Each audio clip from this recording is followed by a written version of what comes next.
Good morning and welcome, and thank you for joining us today. We are talking about hospitality finance with our colleagues from RSM today. It's midday, it's Wednesday the 29th of July. My name is Jane Pendlebury. I am the CEO of HOSPA, the Hospitality Professionals Association. I'm delighted to be joined today by Gregory Morton, who is Debt Advisory Partner, who will be talking about funding and has an update on CBIL. Philip Munn, who's VAT Partner, for a VAT update. And finally, Carolyn Brown, who is the Employment Legal Partner for RSM, and she will be talking about the Job Retention Scheme and the bonus. We will be stopping briefly after each session to have a quick question and answers. So please use the questions tab on the GoToWebinar app, and I will direct those to the appropriate expert.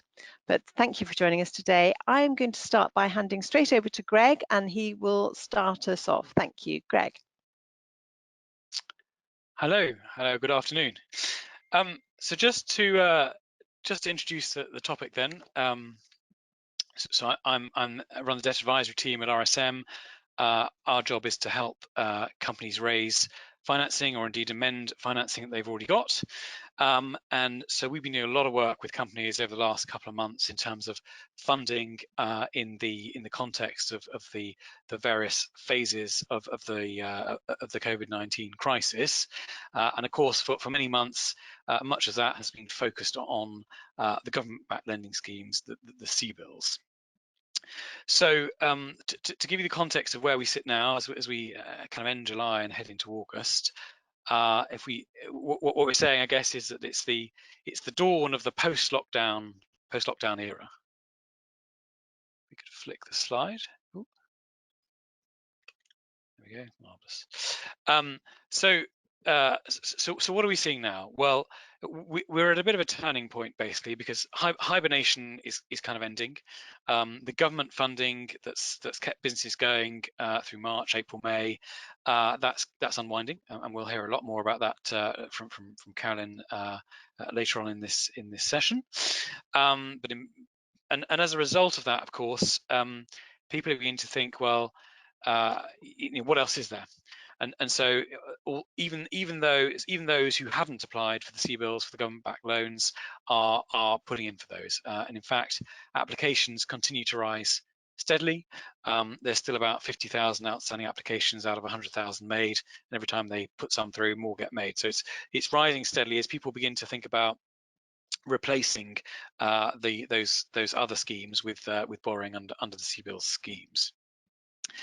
In terms of the companies that we speak to and look at, it's very clear there's winners and losers.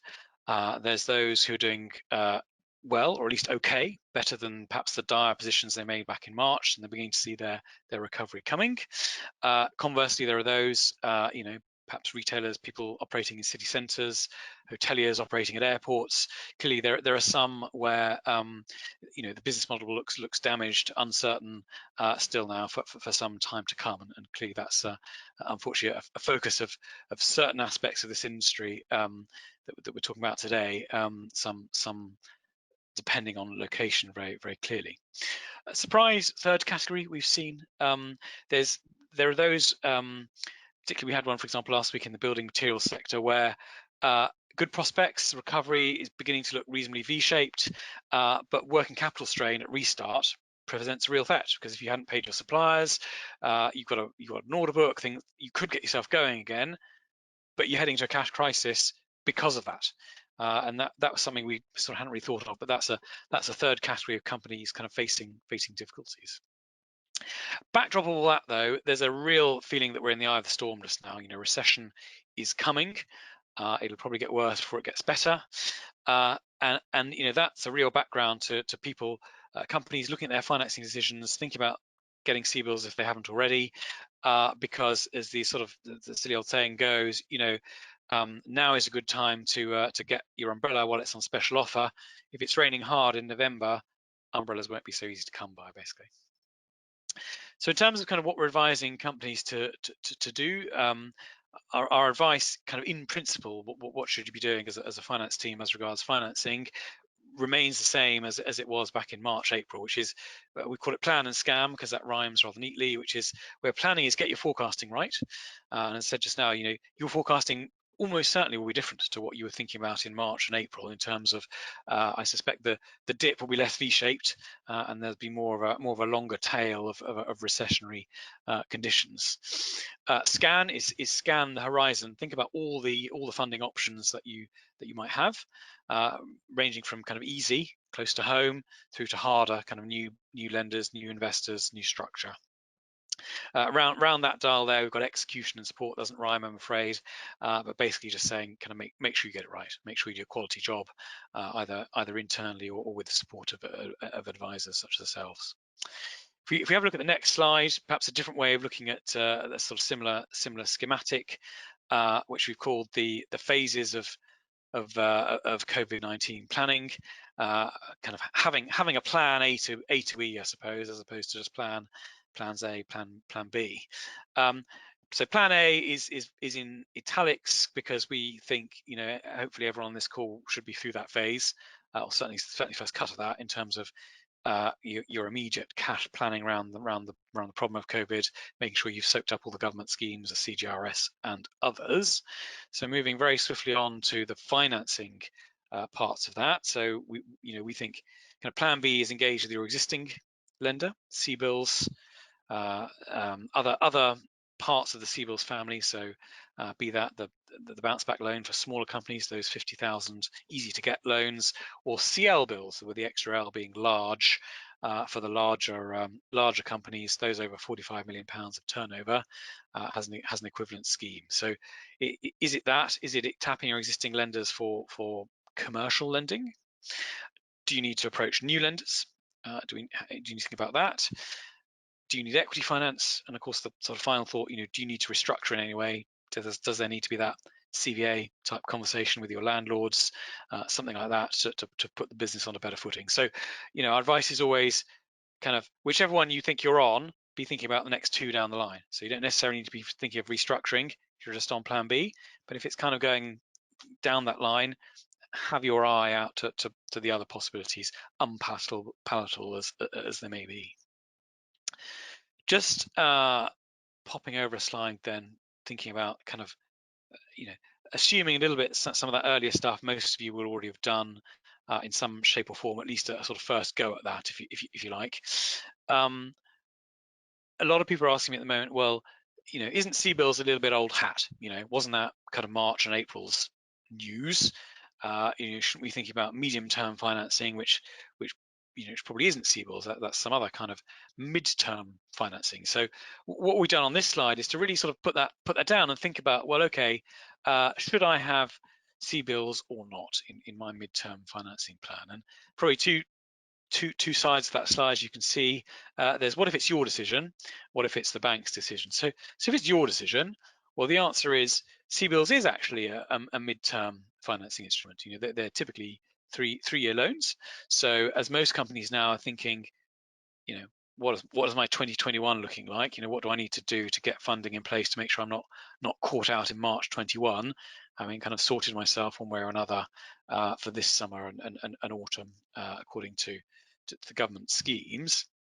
Then CBILS should very much be there if it's on offer, because for most companies under that 45 million turnover mark, CBILS is a medium-term loan, and it has clear advantages over commercial finance.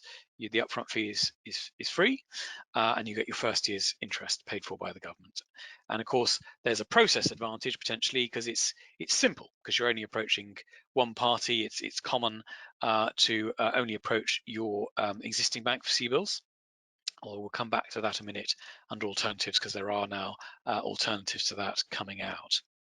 If your turnover is over 45 million pounds, you're a bigger company, CL bills is less obvious, I have to say. I've seen it where banks have been offered CL bills and a commercial loan next to each other, and it was pretty clear that they were making it so that the commercial loan was a better bet than the CL bills. And why is that? Well, the answer is because it is just a slightly less generous scheme.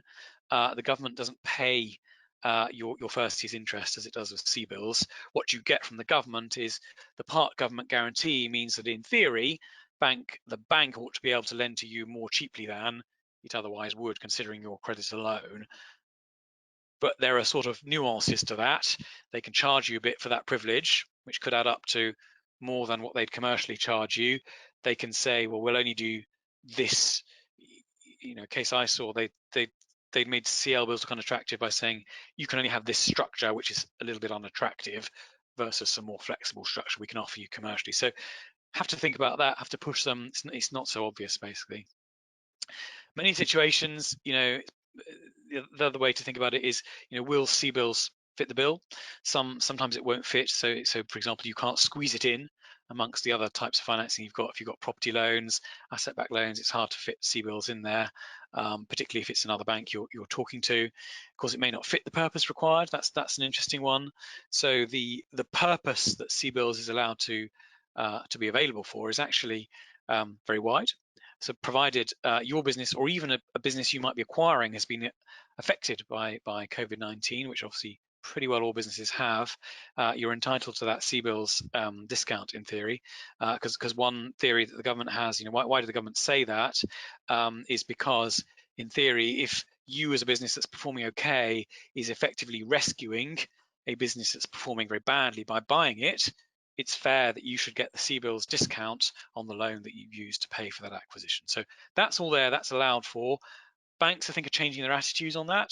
Way back in March and April, it was definitely the case that the big clearing banks were saying, sorry, pal, CBILS is a working capital bridge to next year, basically.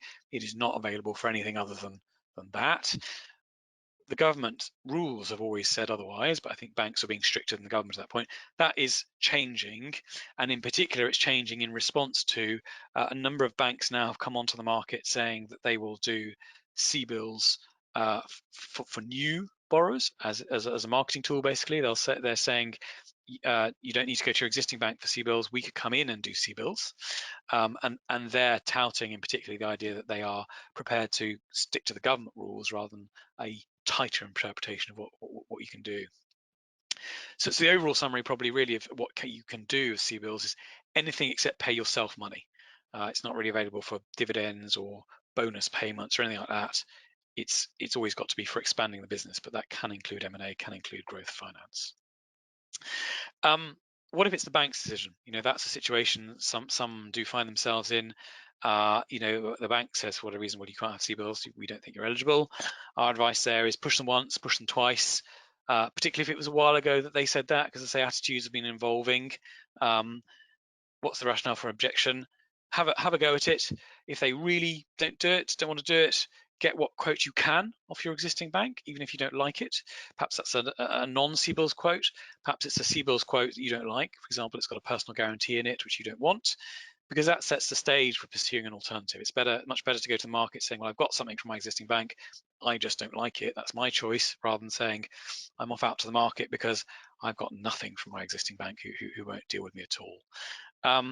And what is the alternative? Well, clearly, as we were sort of alluding to, turn the situation to your advantage, run that competitive process across several structures.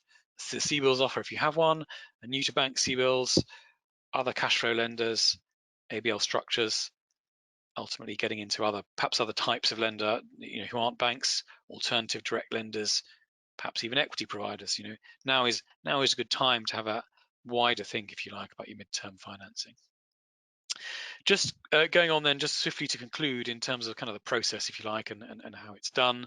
So if you flip just that next slide, is very simply the nuts and bolts of a CBILS application. So if it's CBILS you're applying for, you're only going to one bank. All you need to do is convince that bank. So the way we look at it in terms of advising clients, we say there are 3 modules. Module 1 is get it right in terms of your application and that negotiation. What are you asking for? How are you going to run that negotiation? Module 2 is present the numbers. They all want accurate forecasts. Number 3 is wrap that all up in a handy document for the bank to have. And that's what we've been helping a lot of borrowers with. Be clear on what you want and present it nicely. Very final slide then. Just to remind everyone, so if you are broadening the horizon, running a competitive process, that is a longer process. We typically tell clients 12 weeks, and you have to do more because you have to present your whole business from scratch, as opposed to an update, if you like, as to an existing lender as to how the business is doing. So we typically do that in 2 rounds, which is a teaser round where all the lenders get a short form document to gauge their interest in the credit, followed by a more substantial management presentation round. We have to obviously meet the lenders who are more interested and pursue that negotiating to close, and that takes time. To get new lenders involved, we do say estimate 12 weeks. So I suppose the concluding point comes back to the point: if you are thinking, if you haven't got round to, or you're just beginning to think about that medium-term financing, what happens in 2021? Can I get CBILS? Do I need to pursue alternatives? Kind of get on it formally now. Develop your informal kind of thoughts into a formal process internally. Begin thinking about what alternatives you're going to pursue and how to pursue that. So it's very quick. I think I'm just about within time for the sort of tour d'horizon of the situation and how to react to it. So I think we have a very neutral slide there to cover the fact that ready to take questions if there are any, either at this stage or perhaps at the end of the presentation as a whole. Great. Well, actually, I think you have answered we did have quite a few questions in, but you answered them, Greg, as we went along. Right, and okay. lots of comments as well. Cash flow is king, and cash flow is key, and planning and planning and scanning. So yeah, all of that was well received and picked up. A couple of people asked about the banks and how generous or how accepting they have been, but I think you said go back and ask again. Have you got examples of that actually happening and working and being successful? So if someone's been rejected, is it a good idea to go back and ask again? Yeah, we have, because sometimes, particularly the earlier stage, banks are a little bit oblique about why not. They can be. So we've had occasions where we've gone back, either the company or us on their behalf has made that call to the bank, saying, perhaps advisor to banker, saying, okay, what's really wrong? Why don't you want to do this? And the bank's sometimes more willing to talk to us advisors, say, look, the answer is, look, they're asking for $1 million. That's not realistic. If they came back asking for 700 grand, we'd probably do it. That kind of conversation can be there, sort of trade in terms of how much they want to do. There can also be wider points about, look, honest truth is this company, we have a disconnect with this company. They think they're going fine and they've been keeping us informed. We think they haven't kept us anything like as informed as we would like about themselves. The answer is they need to present themselves better. Then we can take that up internally. So those kinds of conversations, yes, so softer factors. The other one, if it's a sort of hard factor, if they're kind of quoting a rule or a policy at you, it's worth double checking, with someone else whether all banks are following that. And in particular, if you were knocked back, as I say, a month or two ago on certain rules, for example, saying, you just can't use this for an acquisition, or, we don't like that. Those things are changing and have changed. So yes, it does work to have another go, but kind of don't waste your time if you've been around twice, and it's clear you've got to know. Okay, and I've just got one small one asking for clarification again on the closing date for applications. Yeah, that's become a much more common question. Obviously this didn't come up in March when September seemed like a crazy long way away. The answer is it's deliberately vague. So we were told, when this was set up, back in March, we were told the schemes would last for 6 months, and the official guidance hasn't been updated. It doesn't say on the web page that is 6 months from the 21st of March, whatever it is, 20th of March that Rishi Sunak announced it. It's been left vague, and I think the market talk is it's been left vague for a reason. They probably will be extending the schemes. Certainly, as I've had quite a few technical questions on this, to which there is no answer. So people have asked me, is the deadline? Is it September for applications? September for what if I'm in the queue? I think the answer is everyone's being deliberately vague because it probably will be extended. Having said that, that doesn't override the advice that says get in now, because of that wider point, which is, remember, all the banks make their own credit decisions, and you're more likely to be able to present better to a bank now when nobody knows how bad things will or won't be in 6 months' time, than in 6 months' time if they've turned out bad. that's a bad time to be coming to ask, if you see what I mean. So get in now, even if there's a bit of official vagueness around the deadline. Great. Okay. Well, clearly you did a very clear and concise presentation, because I think all the questions are now answered. So unless you've got any final points, Greg, I think probably now is the time to hand over to Philip, my Okay, guilty pleasure, VAT. Yeah. I'll hand over to Philip now. Thank you. Thanks, Jane. Thanks, Greg. Yes, as Jane mentioned, I'm going to spend a few moments talking about VAT for updates and in particular the reduced rate. As we've discussed already today, there are a variety of measures that the government has taken to support businesses through what is pretty unprecedented times for a whole host of reasons. As you'd imagine, I'm a VAT partner, so I will be focusing on the VAT schemes, and I'll mention the Eat Out to Help Out support measures as well, but very much through the lens of VAT rather than more generally on that scheme. I'm happy to take questions on it, but I think those questions very much will be on the VAT side of things. So if we go to the next slide. Brilliant, thank you very much. So as I say, I'm going to spend a little bit of time talking about the reduced rate. I'll go through the headlines very quickly. Jane did share with me in advance of today's presentation some of the information on the participants. So I'll try to focus my comments on those matters that are particularly relevant for those types of business. I should say, of course, that the scope of all of this is something that I would make a full analysis of all of the various implications and nuances impossible. But as Greg has done, there'll be some time for questions at the end, so please do let me know if there's anything you've got at the end of the presentation. So just on the temporary VAT reduced rating, took effect on the 15th of July. Time flies during lockdown, doesn't it? 2 weeks ago today that the reduced rate came in, and it will run until the 12th of January. There are just a couple of things I want to say about the dates. It's midweek and it's mid-month. So whilst these are welcome changes in terms of updating systems, dealing with, cashing up in vending machines, stuff like that, they are some really quite awkward dates to work around. Having said that, it is a welcome change, and I dare say that there will be a certain amount of ability for businesses to think through some of the issues that will crop up on the system side of things to help make sure that VAT is properly accounted for around those particular dates. So the particular items that it will apply to, supplies of hot food, food and non-alcoholic drinks. Alcoholic drinks in this particular context are those which are subject to excise duty. So some of you might be aware that there are some very low alcohol beers at 0.1% alcohol by volume. Those are not subject to excise duty, neither are they subject to the standard rate of VAT, so they will benefit from the reduced rate of VAT. Of course, more traditional beers at 5%, 4% will be remain subject to the standard rate of VAT, and that's for on-premises consumption. For off-premises consumption, hot takeaway food will be subject to the reduced rate.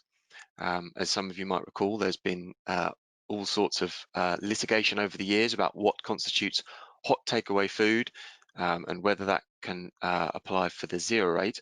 I should say that the zero rate still remains in force. So if you're sort of not certain, then the zero rate will still be in force, and you'll be probably having to account for VAT at the 20% rate on those alcoholic drinks, at the 5% rate on supplies of eat-in and hot takeaway food and so forth, and of course the zero rate for cold takeaway food and non-alcoholic beverages. So I also wanted to mention coffee. You might have vending machines that provide coffee for takeaway, or indeed, if you run a coffee shop as part of your hotel, then those takeaways will still be subject to the reduced rate, whether they're eaten in or taken away. But of course, if you serve a can of Coke, that Coca-Cola is subject to the reduced rate if it's eaten in, or drunk in, I should say. but it will be subject to the standard rate of VAT if that Coke is taken away. So there's still an obligation to think about eating and take away in those circumstances. More generally, suppliers of sleeping accommodation, hotels, B&Bs, holiday accommodation, all subject to the reduced rate, and admission to shows. And again, on the admissions side of things, a very few businesses are eligible for the 0 rate for some of their admissions, particularly to theatres and to zoos. That exemption takes precedence over the reduced rate. So in other words, if you were VAT exempt before the introduction of the reduced rate, you will remain VAT exempt during this temporary period. And I say temporary, there are rumours already going around that the reduced rate will be extended beyond the 12th of January, depending upon how industry is coping and presumably on the progress of COVID-19 and the lockdown measures. But for the moment, I think we need to plan for this temporary reduced rate to end on the 12th of January. So I've mentioned some of the exclusions already. Cold takeaway drinks will be subject to the standard rate of VAT. Conference rooms, I know that that's increasingly conference rooms, particularly in hotels that cater for businesses, they will remain subject to the rules for conference rooms. That is to say, some conference rooms might be VAT exempt unless the hotel has elected to exercise the option to tax. And in those circumstances, the conference rooms will be subject to VAT at the standard rate and will remain subject to VAT at the standard rate. I should also say that wedding packages have been specifically identified as being subject to the standard rate of VAT. I would say that this is very much peculiar to wedding packages. So this is a situation where you offer a room which is particularly licensed for weddings, along with perhaps some champagne, and then a meal for the guests as part of the wedding reception. When that is provided as a single package, that entire package is subject to the standard rate of VAT.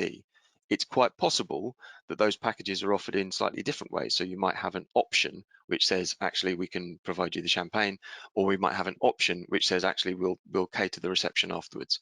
And where those options exist, it's probably worth having a very close think about whether, for VAT purposes, there is a single supply, which would likely be subject to VAT at the standard rate, or whether there are several supplies taking place, and therefore whether you might have to charge the standard rate on some elements of that supply, but the reduced rate might apply to other elements of that supply.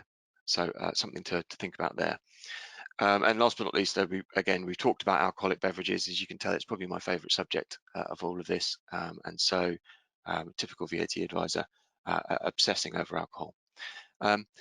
Finally, on the complexity side of things, we've talked about vending machines very briefly. Vending machines that are part of a restaurant area will be treated as being eaten in. So, for example, if it were a soft drink sold from a vending machine in a restaurant area, that will be subject to the reduced rate of VAT, because the assumption would be that that drink was consumed on the premises. By contrast, if the same type of vending machine were in the lobby or perhaps in some form of communal area within a hotel, but outside of the restaurant or cafeteria areas, then that would be treated as being standard rated for VAT purposes. Again, the presumption would be that that can of Coke or lemonade would be consumed where the vending machine was. That's effectively treated as a takeaway, and therefore consumption off premises excluded from the reduced VAT rate. I'll talk about deposits a little bit more in a moment. The last point I wanted to mention was service charges. Service charges, again, somewhat of a catch-all term. For some purposes, service charges are treated as being outside the scope of VAT. So if it is freely given, if there's optional service charge, then that's usually treated as being outside the scope of VAT. By contrast, service charges that perhaps apply for all cases where there are, let's say, 8 covers and a 10% charge is made, then that service charge will be subject to VAT at the standard rate, at least in the past. Revenue and Customs guidance says that those service charges At the moment, it suggests those service charges should also be subject to VAT at the standard rate. It's not quite clear to me whether those service charges for a meal that is entirely subject to the VAT reduced rate could also benefit from the reduced rate, but that's probably a point that will only unravel over a period of time. So if we go on to the next slide. Thank you. I promised to say something about deposits when your supply takes place and the tax point. So ordinarily speaking, and I think some of you might be familiar with the rules on VAT, as you'd expect, at a very high level, Revenue and Customs like to get their VAT as quickly as possible, and certainly no later than the point at which the goods or services have been delivered. Which means that, in practical terms, there are two sets of rules that apply to calculate when you're obliged to pay VAT to Revenue and Customs. So the tax point is usually when the supply is performed. So if you've got a hotel stay, it tends to be the last day of the hotel stay. However, if you pay for your hotel stay in advance, then it's the receipt of the payment or the issue of VAT invoice which triggers that tax point. That might often be the case, particularly where you ask for a deposit in advance of your hotel stay. So to secure a room, you ask for a deposit of, let's say, 10%, and then the balance is payable when you check out at the end of your stay. Now, ordinarily speaking, you pay VAT when the deposit is paid, and then the balance of the VAT when you receive the sums at the end of the stay. For the change of VAT rate, there is an optional scheme that might apply, which means that if you received a deposit before the 15th of July, that would have been accounted for at the standard rate. It is possible for you to elect that that deposit will be treated as though it were consumed at the time the stay was. So let's say the stay in the hotel runs from the 1st of August to the 3rd of August, in other words, entirely within the reduced rate period. It is possible for you to recharacterize that deposit as being subject to the reduced rate of VAT. However, there is something that we need to bear in mind here, and that is that if you have issued a VAT invoice when that deposit was paid, that invoice must be subject to a VAT compliant credit note. As you'd expect, a VAT compliant credit note looks much like a VAT invoice, except that it makes it clear that that is a credit note for a supply, which is VAT adjusting.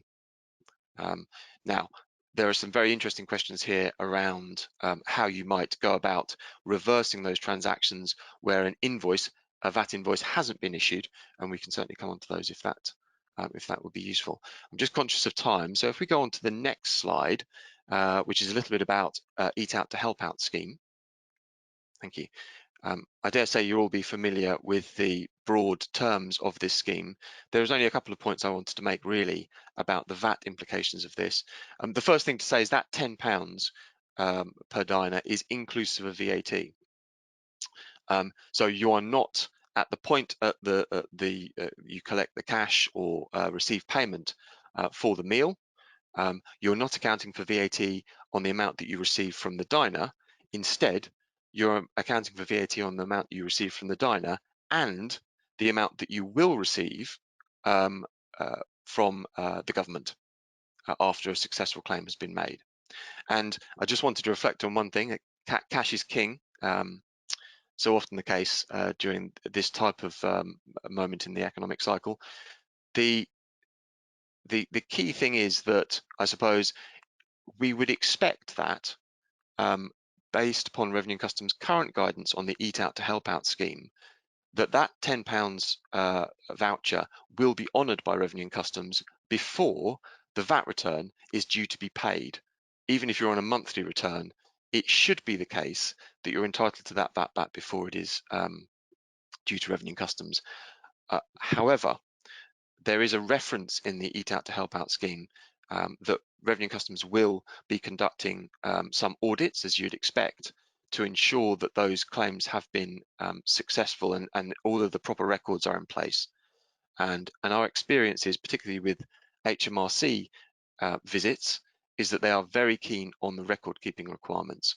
So those record keeping requirements, I won't go through them all, but there are two features that I would like to mention because I think they are particularly problematic.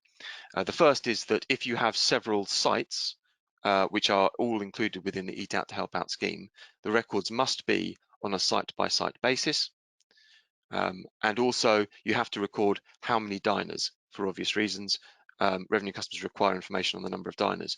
That isn't information that's usually retained at a restaurant. Obviously, you might have that as part of the hotel booking, but not usually for the meals. So keeping that information, and the only reason I mention it is because if there is an audit of your Eat Out to Help Out scheme claim, and revenue customs ask for the information, and that information takes some time to be gathered, of course, that might hold up the reclaim, and therefore it might be that the Eat Out to Help Out payment is paid after the VAT is already accounted for to revenue customs. Very much a worst case situation, but nonetheless one to flag up, if only to make sure that your records meet all of the requirements that HMRC has established in its guidance. So without further ado, I will go to the next slide and ask for questions. Jane, have there been any questions, or have I answered them all as Greg did? No, there have indeed been some questions. Excellent. On the Eat Out to Help Out, just a small question on that, which I don't think you're going to be able to answer. It's Okay. the second time I've been asked it, actually. Is there an online calculator to make it easy for people at the sharp end in a restaurant to, when they're preparing a bill for the Eat Out to Help Out? So I'm not expecting you to come up with an answer there, but it does seem like an opportunity, because it's all very well for the accountants to make all the decisions, but actually when you're at the sharp end and you're having to work out, you know, your customers, your service charge and all the bits that aren't necessarily included. You haven't come across one, have you? I haven't come across a calculator, but I have come across some very good worked examples on the gov.uk website. And I'm happy to share a link with you and perhaps just sort of point people in the direction of that link. It's a very good question though, because I think it's fair to say that as people have gone through this process of trying to adjust their systems to take account of the scheme, but also the three different VAT rates that must be accounted for, it's fair to say that there have been some problems along the way, and there is a reflection of that in Revenue and Customs' latest guidance as well, which is to say that if your system can't be adjusted in time, then Revenue Customs will allow manual adjustments. Since the introduction of Making Tax Digital for VAT purposes, manual adjustments have sort of been frowned upon by Revenue Customs. But I think in the circumstances, they're exercising their discretion here, which is great to see. It just means that there's going to be an awful lot of, I think, probably Excel spreadsheet work behind the scenes for at least some businesses. Yes, no, that's great. We've had lots of feedback in the office here about how different suppliers of systems have handled it, and some have done a much better job than others, I think. On the deposits, actually more on no-shows, had a couple of queries on any no-show charges or cancellation charges from both our regular members here. Steve and Derek have asked a similar question. Derek also mentions pets. So do you know how we should be treating no-shows, cancellation fees, from a VAT perspective? Right, this is I mean, I don't want to show my excitement here on a VAT question, but cancellation fees are a very contentious area. Last year, Revenue Customs changed their policy on cancellation fees.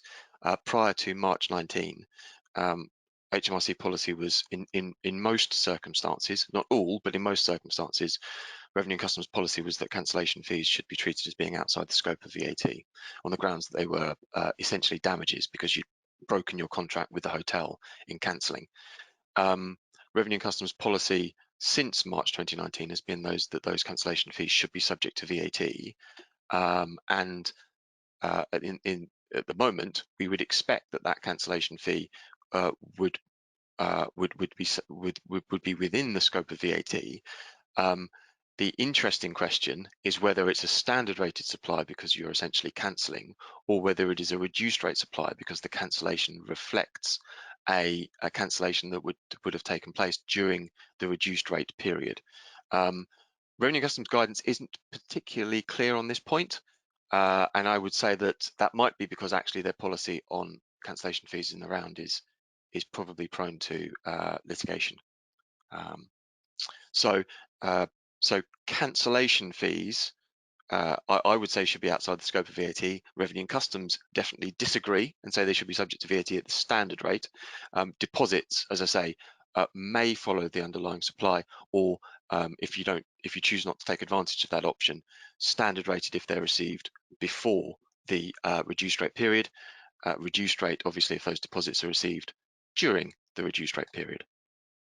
Right, I think that answers my next question as well, which is for a hotel that hasn't issued a VAT receipt for a deposit they received, can they now deem this to be at the new lower rate? So it will come down to the terms and conditions a little bit as well, because of course in signing up, the customer might have said, well, I'll pay £100 plus VAT. Ordinarily, that deposit will be expressed as a VAT inclusive amount, and in those situations, it is up to the hotelier to decide whether to pass on the VAT rate change. And as you said, and as I mentioned earlier on, there is no requirement to issue a credit note unless there was a VAT invoice raised at the time the deposit was raised. Okay, great. And I'm very conscious that we're eating into Carolyn's time a bit here. But one point I just quickly wanted to make, that what a lot of hotels are doing for people that have prepaid, and they prepaid at the 20% VAT rate, is rather than, if it's questioned, rather than give a refund, they're offering vouchers for use elsewhere in the hotel. So that's just a little anecdote for the hoteliers listening. And then one final question. Long stay guests, if they're around for over 28 days, can you clarify what the VAT rate will be on the 29th day? Those rules regarding the long stays and the fact that those charges are treated as being outside the scope of VAT after that period remain in place. So that what's called the reduced value rules, it's not an exemption so much as just treating the supply as though it were subject to, well, it wasn't subject to VAT once you breach that 28-day limit. Okay. So that was that one. You mentioned vouchers. I have to just say that issuing vouchers in those circumstances, particularly face value vouchers, can give rise to other VAT issues. Because if you issue a voucher for no payment, ordinarily that would not give rise to an output tax liability when it's redeemed. However, you need to have the records to prove that you issued it without payment, and that otherwise Revenue and Customs will say, well, you accepted a £20 voucher as payment for whatever it might be, a hotel stay or whatever else. Actually, that £20 should be subject to VAT unless you can prove to us that you issued it for no consideration. Okay, that's a good point there for everyone to be reminded of. Thank you very much for that, and some very nice comments on. Thank you for the clarification on the points on the various things, excise duty, cold takeaway drinks, whatever. So thanks very much for that, Phil. But now, if you'd like to hand over to Carolyn, that would be great. Over to you. Hello, good afternoon, everybody. Thanks very much, Phil. I'm Carolyn Brown, Employment Legal Partner at RSM. As Greg mentioned, as a result of the government lockdown, many hospitality businesses have also used government schemes for support with workforce costs. So I'm going to look at that, how those schemes are dynamically changing, which brings its own challenges. And I'm also going to provide an introduction to the job retention bonus, which was announced by the government in early July. So if we can turn to the next slide, please. The job retention scheme's stated aim was to reach the maximum number of people, to do so at speed, and to protect the exchequer from fraud. The Chancellor introduced 3 workforce support schemes, including the statutory sick pay rebate scheme and the self-employed income support scheme. And the largest of these 3 schemes was the coronavirus job retention scheme, which by the end of June had supported 9 million people in employment who were employed by 1.1 million employers. In fact, between them, by the 23rd of June, the job retention scheme and the self-employed income scheme had paid out £30 billion. And the Coronavirus Job Retention Scheme's purpose, concepts, timing and structure, that it is to support employers who can't maintain their current workforce because of coronavirus, trying to help them retain their employees, introducing the new concept of a furloughed employee. It was announced on the 20th of March. It was open for claims by the 20th of April, very fast, and it ends on the 31st of October, allows employers to apply for and obtain a grant to pay wages in 2 phases. First of all, for the period from the 1st of March to the end of June, and then from the 1st of July until the end of October. So if we can go to the next slide, please. In terms of grant money, as you may know, there has been one important constant in the job retention scheme from the beginning, which will remain until the scheme ends on the 31st of October. And that is that the amount the employee must be paid when furloughed is to be at 80% of their pre-furloughed salary. That's subject to a cap of £2,500 per person per month. However, the grant amounts are changing from next month and they're reducing. The first reduction from the 1st of August is that employers' national insurance and auto-enrolment pension contributions can no longer be claimed. And then from the 1st of September, the salary contribution that can be claimed reduces first to 70%, and then from the 1st of October to 60%, but with the employer obliged to top up to the 80%, subject to the cap. So let's turn to the next slide and have a look at the key features of the job retention scheme up to the 30th of June. This first phase ran up to that date, with many of the elements in this phase, in each phase, constant. There were some fundamentals which are different, and the 2 phases are incremental. So this means that an employer can generally only use the job retention scheme in its second phase if it used it in the first phase. The key elements of the first phase during this period up to the 30th of June are that the employee had to be instructed to cease all work and to cease work for 21 consecutive calendar days. The instruction had to be to cease work because of circumstances arising due to coronavirus, not other circumstances, and the employer and the employee had to agree in writing, which could be by email, that that employee would cease all work. So the important concept at this point was that employees must do no work at all while furloughed. There were some limited exceptions to this in terms of training or study, also in terms of specific duties such as elected or workforce representatives or pension trustee duties. Those could still be done. And with regard to company directors, they could fulfill statutory duties, provide information on administration of the company, make the actual job retention scheme claim and pay wages. In fact, the hospitality sector has broadly understood this and been able to manage it, but other sectors where parts of their business were able to be open during lockdown have certainly found it more challenging. So let's turn to the next slide and look at the position from the 1st of July. From that period, there was a structural change in the operation of the job retention scheme. However, in order to claim under phase 2, employers had to have claimed for that employee under the previous part of the scheme, although there were certain exceptions with regard to people returning from shared parental leave, military reservists, and some 2P transferred employees. However, there was also some transitional periods in that furlough periods starting before the 1st of July had to run for 3 consecutive weeks, even if that meant they fell into the July period when there was a change. The major change was actually that employees could be brought back to work for any period of time and on any work pattern, so that's flexi furloughed, or they could stay fully furloughed, but again, they mustn't work when they're furloughed. So that had the impact that flexi furlough claims have to contain details of an employee's usual hours based on calendar days, the usual hours worked in that period, and then the furloughed hours which could be claimed for are the difference between those 2 figures. There were also some challenges with the new scheme in that claim periods starting on or after the 1st of July have to start and end in the same calendar month, and claim periods must be at least 7 days unless the employer is claiming for the first or last days in the month and the employer has already claimed for the period immediately before. However, there is an impact here for anybody who has been rotating employees on and off furlough in phase 1 of the scheme, because it's important to be aware that employees claimed for in a single claim period starting from the 1st of July can't exceed the maximum number of employees the employer claimed for in any single claim ending by the 30th of June.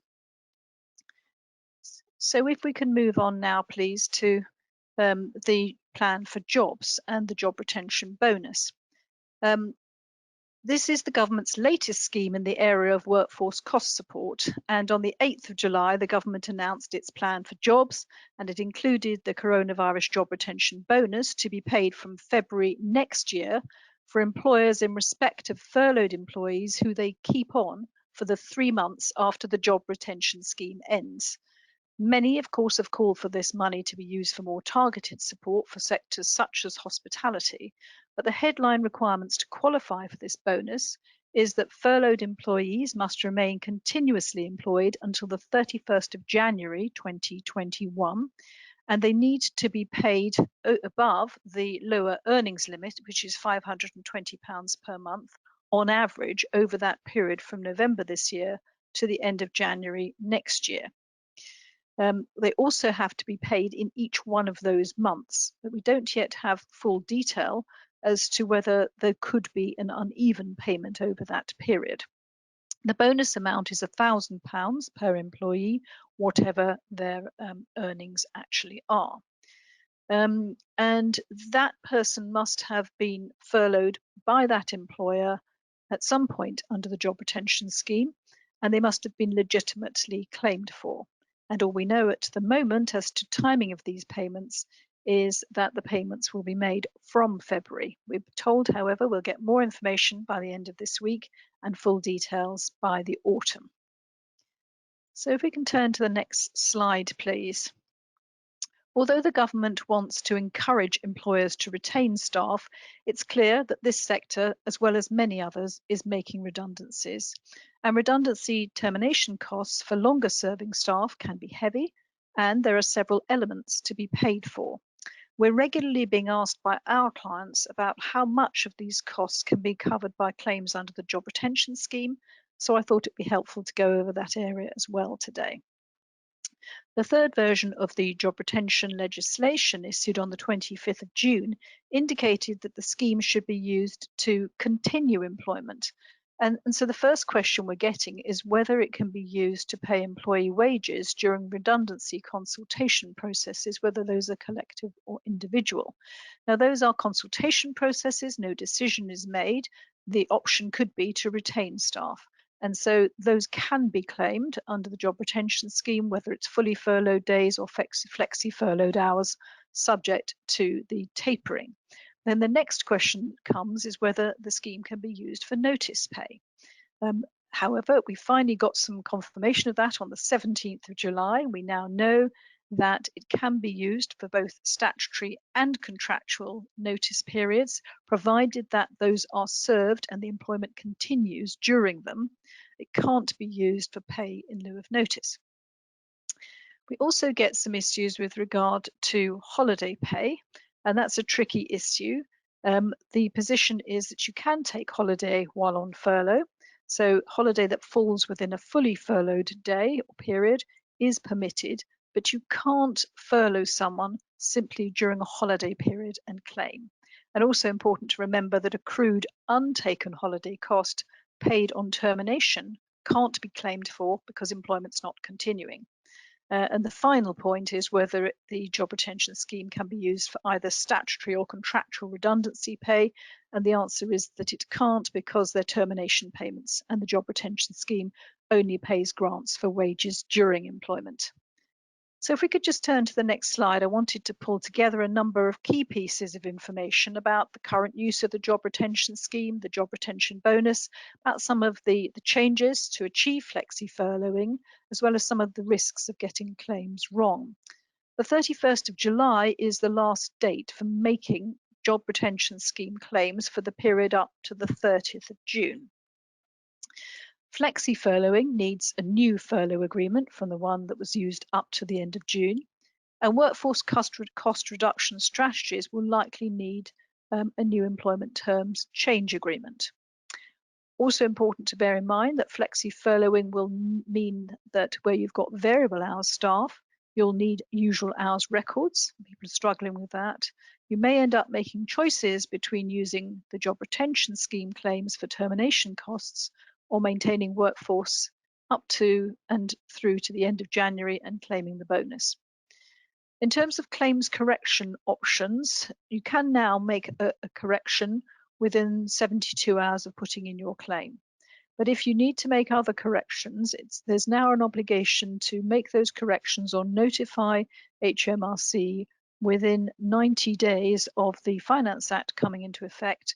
We've now had that confirmed that it came into effect on the 22nd of July. So that deadline is the 20th of October for claims already made or within 90 days of the time the claim is made. And if that's not met, 100% tax rate applied. Criminal action can be taken against for fraudulent claims. Potential risk also for directors of companies where there have been overclaims and a company has gone under. Audits must be expected by HMRC, and as Phil mentioned earlier, records need to be kept. So if we can just turn please to one final point. And that is with the reopening or reactivation of businesses happening, but in a world of financial and operational uncertainty, we appreciate current workforce costs just probably aren't sustainable in this ever-changing new normal.